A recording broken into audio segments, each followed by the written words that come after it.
The festival started about 27 years ago, not long after the Living History Farm opened. It was the last bicentennial project of Alachua County in 1976. Before, it was very much in the line of a traditional street or outdoor festival with more vendors and things like that.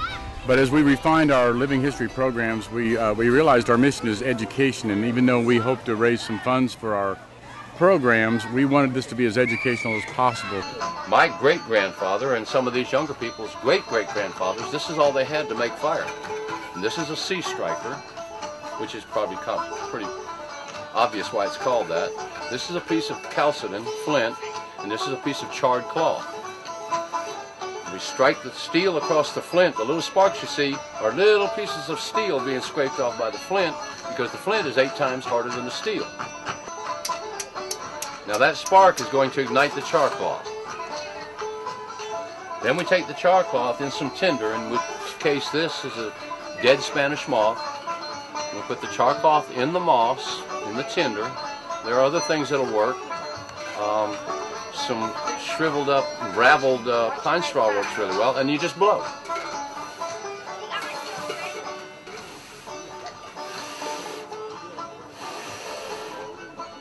There we have fire.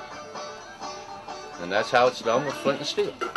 Becoming familiar with living history, we picked out a single year to interpret, which was 1870, and we worked to make the festival a reenactment of a market day or a rural festival in 1870 here in north central Florida.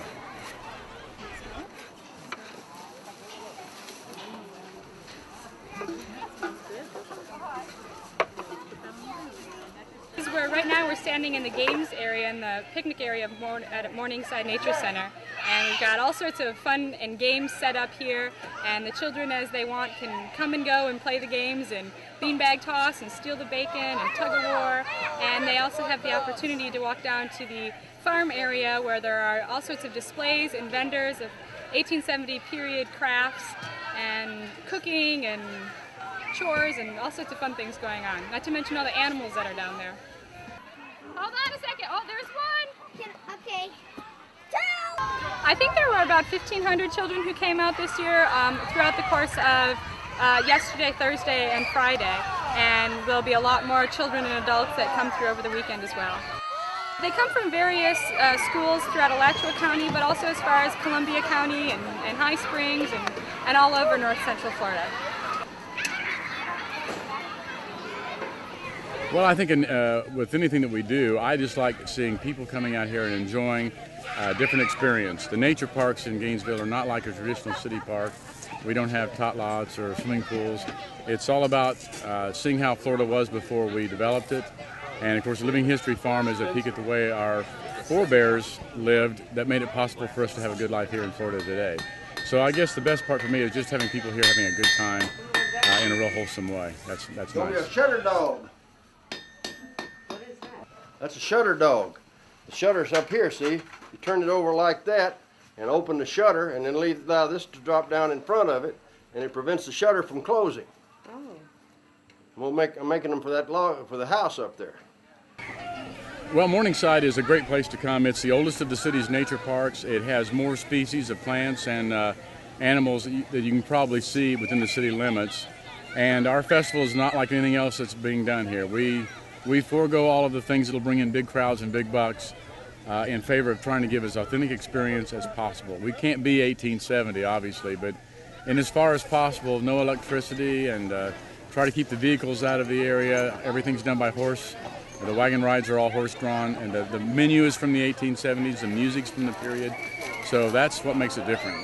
There's really a big emphasis on trying to be authentic and be educational, but it's a heck of a lot of fun at the same time.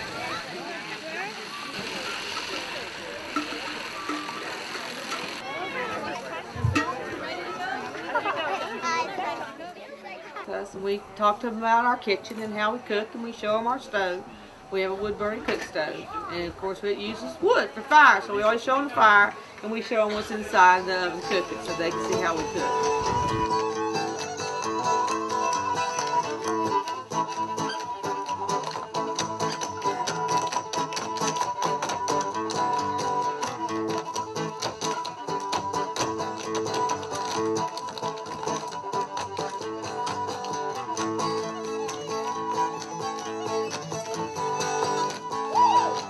The Half Moon Schoolhouse was the third schoolhouse built in the town of Half Moon, which used to sit between Newberry and Archer. And this school was built about 1938 or 39 with a grant from the government. It was in pretty bad repair, but with the city commission came through and granted some special dollars for that. We finally got a contractor to go in there and do all the things that needed to be done according to historic preservation standards, and it's ready to go. It'll be open this weekend to be seen. It's not quite totally finished, but we'll have a grand opening and ribbon cutting a little later in the year. Well, you can play and you can sing and you can do most anything. Rap, tap, tap, right to the beat. All the kids play all for me. Turkey in the hay.